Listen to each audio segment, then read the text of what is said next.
What's up everyone, and welcome back to the channel.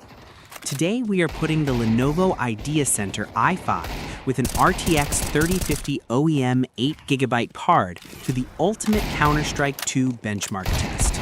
Let's dive in. Kicking things off, we have the very high preset. Now, let me be completely honest with you guys. Counter-Strike 2 is a massive visual upgrade over CSGO. The Source 2 engine looks absolutely stunning. The lighting, the updated water physics, and especially those volumetric smokes are visually gorgeous. But trying to push all of those details on an RTX 3050, even this 8GB OEM version, takes a heavy toll. You can immediately see the frame rate taking a massive hit here. Sure, the game looks like a cinematic movie, but we aren't here to watch movies, we are here to click heads and win rounds. Looking at community reviews and Reddit threads, everyone agrees the 3050 struggles hard at these max settings. The i5 processor is trying its absolute best to keep up and feed the GPU, but the 1% lows are just terrible for a competitive shooter. If you just play casual deathmatch, maybe this is fine, but for ranking up, very high puts you at a severe disadvantage. The input lag feels heavier, and in a game where milliseconds matter, this is a hard pass. Let's drop the settings down a notch and see if we can get some of those frames back. Moving into the high settings, this is where the benchmark starts to get a lot more interesting. We are shedding some of that unnecessary graphical weight, but we are keeping the core visual integrity of the game perfectly intact. The shadows are still crisp enough to spot enemies pushing corners, and the anti-aliasing is still doing a very solid job at smoothing out those jagged edges. But notice the frame rate jump on your screen right now. We are definitely breathing a little easier. The Lenovo IdeaCentre is thanking us for this switch. The RTX 3050 is a very capable card, do not get me wrong, but it is a mid-range powerhouse, not a flagship monster. By dropping down to high, we free up crucial VRAM and give the GPU some much-needed headroom. Now, I did a lot of digging into online reviews and performance forums, and the consensus is very clear. Counter-Strike 2 is significantly more demanding on your hardware than Global Offensive ever was. A lot of players expected their old 300 FPS averages to stay exactly the same, and they hit a harsh reality wall. The i5 processor inside this rig is working extremely hard, and CS2 really loves a strong CPU, but balancing out the GPU load is the real secret here. On high, you get a very playable, enjoyable experience. The nasty stuttering we felt on the previous preset is mostly gone, and tracing targets feels noticeably smoother.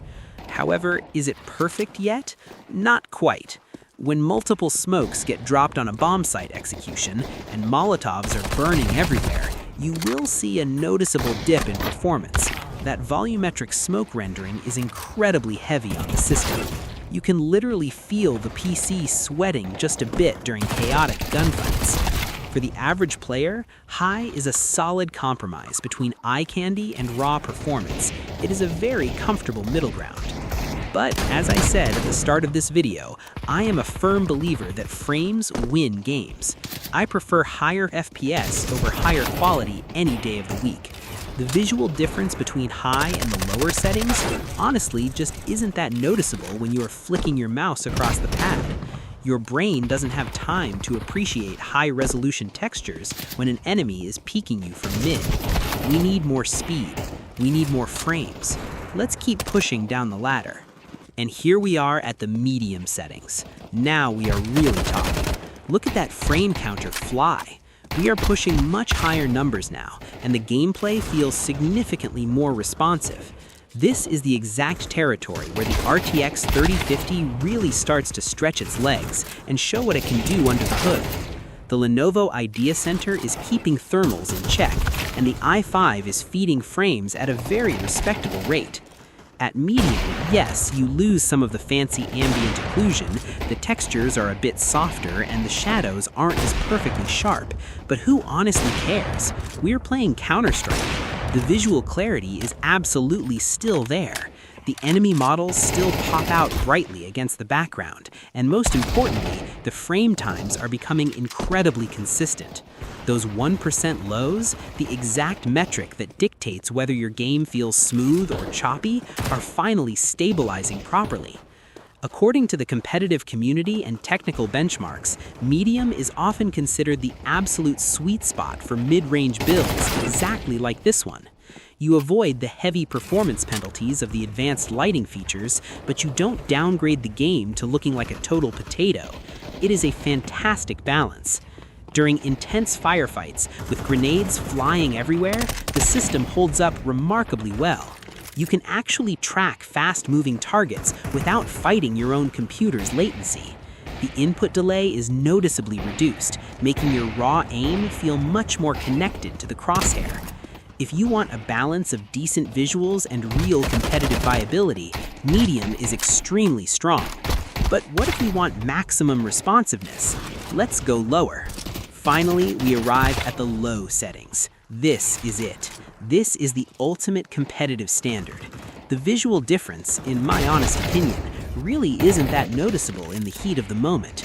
Sure, the game lacks the polish and shine of the very high preset. The shadows are basic, the textures are flat, and the environmental details are stripped down to their bare essentials. But just look at the raw performance. The FPS difference is much bigger than you might expect. The RTX 3050 and the i5 are now completely unleashed, pushing as many frames as physically possible to your monitor. This is exactly where smoother gameplay makes all the difference in the world.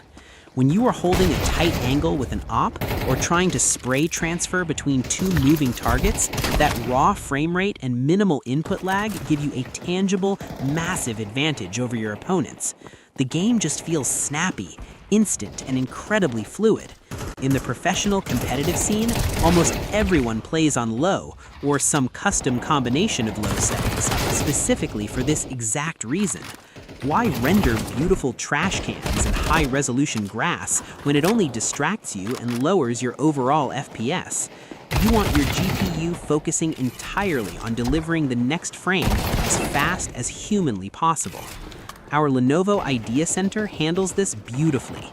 The 8GB of VRAM on this OEM 3050 is honestly complete overkill for low settings at 1080p, but the raw GPU horsepower is doing exactly what we need it to do to maintain those high frames. If you have this specific PC or a similar hardware build, and you want to climb the premier leaderboards and actually rank up, this is exactly how you should configure your game. Don't let anyone tell you that you need to play on max graphics to enjoy CS2. The joy of Counter-Strike comes from landing crisp headshots and winning crucial rounds, not from admiring the reflection on your weapon skin. So decide for yourself whether FPS or graphics quality matters more to you. But for me, the choice is incredibly obvious. Low settings, max frames, all day long. If this benchmark helped you figure out the best settings for your own gaming rig, let me know down in the comments below. I read every single one of them. Don't forget to comment and subscribe for more gaming benchmarks. Thanks for watching, and I'll see you in the next one.